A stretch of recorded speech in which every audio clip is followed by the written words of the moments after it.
अच्छा, एक बात बताइए, कभी रुके हैं और सोचा है उस घास के बारे में जिस पर हम चलते हैं, या वो पेड़ जिसकी छांव में हम सुस्ताते हैं, उन्हें सच में मतलब गौर से देखा है? आज हम ना इन्हीं अपने चुपचाप से रहने वाले पड़ोसियों की छिपी हुई दुनिया में झांकने वाले हैं, और यकीन मानिए इनकी भी अपनी एक कहानी है। यहाँ हर पत्ती की, हर टहनी की अपनी एक कहानी है, अपनी एक जुबान है। देखिए, सिर्फ देखना काफी नहीं होता, उसे महसूस करना, उसे समझना जरूरी है।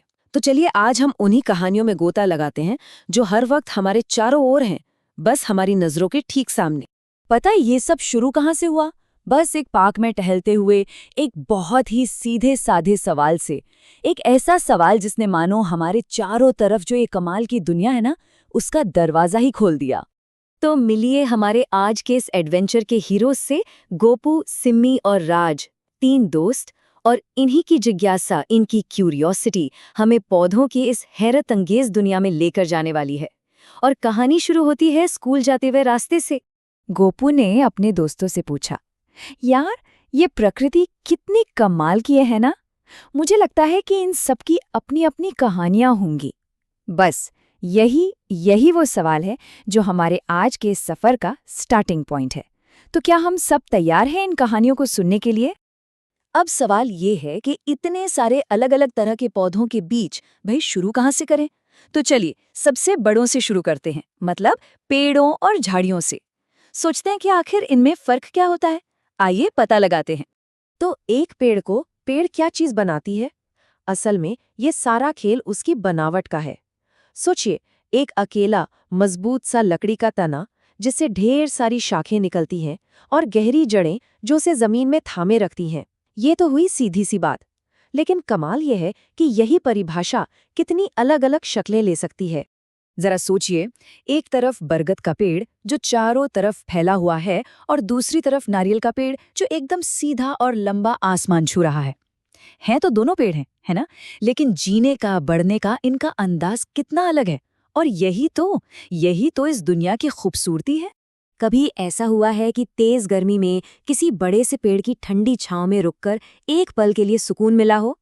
ये एक बहुत ही मामूली सा लेकिन कितना प्यारा एहसास है जो हमें कुदरत से मिलता है। अच्छा, पेड़ों की बात तो हो गई, अब आते हैं झाड़ियों पर। इन्हें ना आप एक तरह से पेड़ों का छोटा और ज्यादा घना कजन समझ सकते हैं। फर्क ये है कि इनमें पेड़ की तरह एक मोटा तना नहीं होता, बल्कि कई पतले पतले लकड़ी जैसे तने जमीन के पास से ही एक साथ निकलते हैं।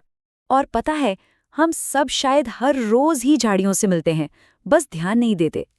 चाय में डाला गुड़हल का फूल, बगीचे में खिला हुआ गुलाब, और हाँ, घर के आंगन में लगा तुलसी का पौधा भी, ये सब झाड़ियां ही तो हैं। और अब एक मजेदार फैक्ट, घर में जो दाल बनती है या जो मूंग हम खाते हैं, कभी सोचा है ये कहाँ से आती है? ये सब झाड़ियों के बीज हैं। जी हाँ, वो पौष्टिक छोटे छोटे दाने असल में झाड़ीदार पौधों से ही मिलते हैं। तो हमने पेड़ों को देखा, झाड़ियों को समझा। चलिए अब थोड़ा और नीचे जमीन के और करीब चलते हैं। यहाँ हमें मिलेंगी छोटी छोटी पर बहुत ही काम की चीजें, जड़ी बूटियां, लताएं और बेलें। और इन सब की भी अपनी एक अलग ही कहानी है। तो जड़ी बूटियां या हर्ब्स क्या होती हैं? इनकी पहचान बहुत आसान है। इनके तने नर्म, हरे और नाजुक होते हैं। ये कभी लकड़ी जैसे सख्त नहीं बनते, जैसे कि पुदीना या धनिया, है ना? ये सब जड़ी बूटियां हैं। और हाँ, जो घास है ना, वो भी इसी परिवार का हिस्सा है।